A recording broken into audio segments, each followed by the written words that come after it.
Hello everybody, and today I'm bringing you my review on the MoYu HuanYing. This is one of the newer cubes on the market, so I thought I'd pick one up and review it. I personally got this from lighttake.com. It was pretty cheap there. If you're looking to buy it in the US, the cubicle is probably the way to go. But yes, it was very cheap on Lighttake. I believe it was under $8. So just getting right into the cube, these stickers that come on it are very nice shades.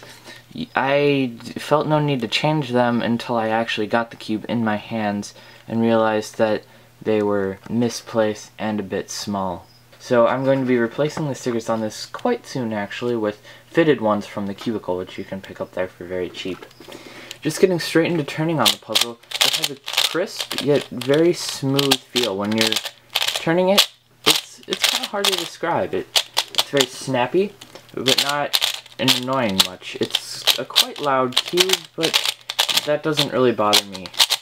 As far as performing algorithms go, it's a pretty nice cube. Transitions are smooth and it doesn't lock up too much. As far as this cube being my main speed cube, I can't really say it is right now. I haven't picked this up in a while till just today to make this review, and I did get some good times on it, but all in all, I don't know. It has a very nice feel, and I like the feel, and I can get good times. Like I said, I got my first sub 16 average on camera on this cube, and that was pretty cool. I have gotten a couple sub 14 averages, which is amazing for me on this cube. So all in all, it has the ability to produce amazing times. Then a few people might be wondering why it's not my main if I've gotten such good times on it. I can't tell you why it's not my main. Corner cutting is good. That's line to line. It does it with ease. The little corner cuts are just effortless.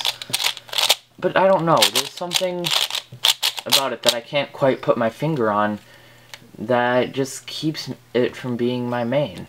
Comparing this to other newer cubes on the market, it stands up to the quality of the Fangshi. It beats the Fangshi in my opinion. The Alpha CC3, which has a very similar mechanism, it just completely beats that one. There's no comparison there. As far as it being compared to a Zanshi, I don't know. There's just something about the Zanshi that I like. It's a very solid cube. You're not getting any wiggling when you shake it. This one, you don't get any shaking either. But just when you're turning it, the plastic feels very cheap. I've heard many people say that, and I have to say it's true for me as well. I have to say I really like performing F2L on this cube. Last layer just doesn't seem to be as smooth for me, but the F2L just goes so quickly. This cube never pops. Well, I did have it pop on me, but my tensions were quite loose, so that's really no reason to nitpick at it for popping.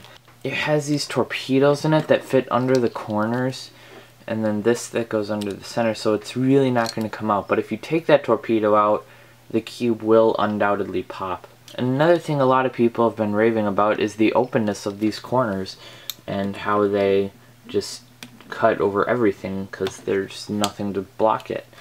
Where that may be good, I don't know. I think that gives it the loud and maybe cheap feeling, but again, I could be wrong since I don't know all that much about cube mechanisms. I do recommend you get one if you have the money and you're looking for a new cube.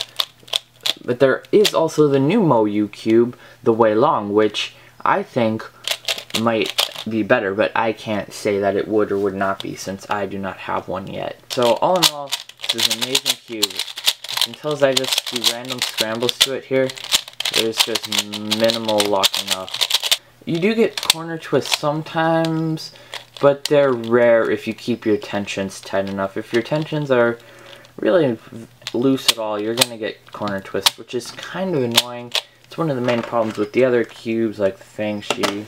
And I'll finish the video off with just a quick mean of 3 on this cube.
So all in all, the mean ended up being 1574. I couldn't actually find a mean of 3 that I just recorded, so I had to just find 3 solves that I had recorded on the same day. So yes, and then I also forgot to film an outro. That's why you're looking at me right now. So please let me know how I did in a comment below on this review. I really put a lot of effort into it, so I hope you enjoyed it. Thank you so much for watching. Goodbye.